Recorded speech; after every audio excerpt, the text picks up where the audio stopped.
So, everybody, Passover's about to start, and I wanted to read you a story called Stone Soup with Matzo Balls. Now, many of you have heard of the story Stone Soup, where people come together and make things happen. Well, this is kind of a Passover tale.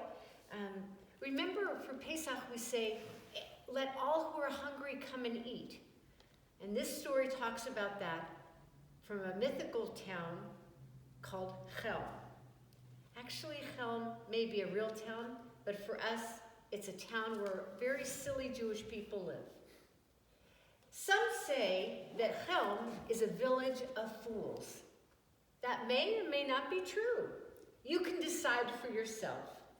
Listen to what happened one Passover when right before sundown, a poor, ragged stranger arrived and changed the village forever. So in front of me is a picture. I don't know if you guys can see this. Can they see it? Okay. You know what we say at Passover, the stranger said, all who are hungry, come and eat. He looked around hopefully. The people of Shalom all looked around too, hoping someone else would invite him for Seder. We hardly have enough food for ourselves, moaned Fagala. It's been such a long winter, groaned Lila. Do your belly a favor and go to the next town, said Shmuel. Everyone nodded, but the stranger wouldn't budge because he wanted to eat in Shalom.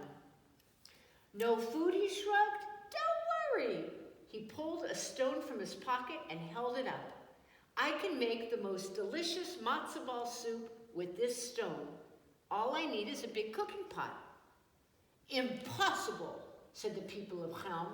We're not fools. We know it takes much more than a stone to make matzo ball soup. Everyone knows you need water. So Mendel and Yankel went to get the biggest pot, sloshing full of water.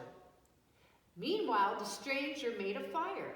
He placed the pot over the fire and dropped a stone in it, and soon the water was boiling. Yentl peered in. I don't see any matzo balls. You expect miracles in seconds, asked the stranger? First, I need a ladle. Does everybody know what a ladle is? It's like a spoon with a big scoopy thing on it. So, Yentl hurried and got one. The stranger dipped the ladle into the pot, and he paused, and he took a sip. Ah, for me, a poor stranger, it's delicious. But for Shalom, it could use a little salt. No problem, said Golda, and she raced home and came back with a salt shaker in no time. The stranger sprinkled salt like that, and he took another sip. Well, he said, now this is good enough for a king, but not quite good enough for the people of Shalom. For Shalom, it should have an onion. You think we're fools? Of course we're not, they said, and they ran and they got onions. Before you could blink, the stranger had a mountain of chopped onions. As he dumped them into the pot, he asked, here in Shalom, have you guys heard of garlic? You think we're crazy? Of course we know what garlic is. And Zelda sent the children rushing home with enough garlic to choke a horse, or maybe two.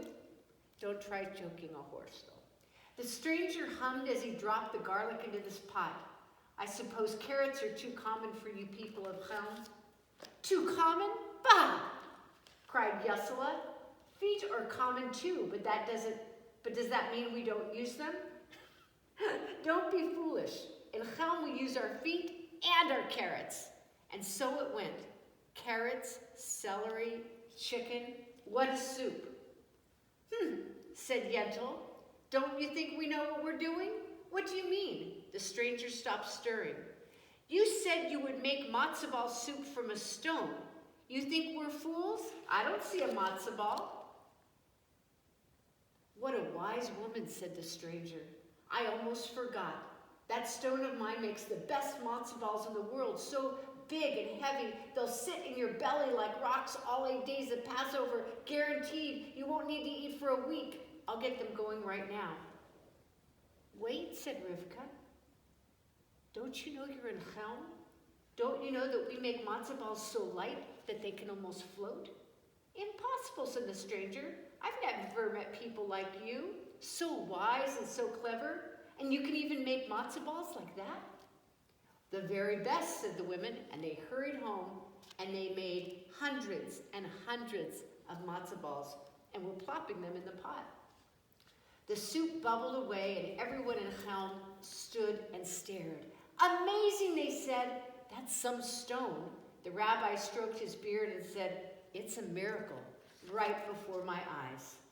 The stranger took a sip. Now, this is as good as it could ever be. It is fit for the people of Chelm. It took 4 men to lug the pot into the synagogue, the only place where everyone could fit for the Seder. And what a Seder they had. Plenty of wine and grape juice, piles of matzah, enough horseradish to make your toes curl for a year or two. When it was time for the meal, the stranger stood up and he clanged the ladle against the soup pot. Good people of Chelm, I have something important to say. A hush filled the room. The stranger spread his arms wide and said, all who are hungry, please come and eat.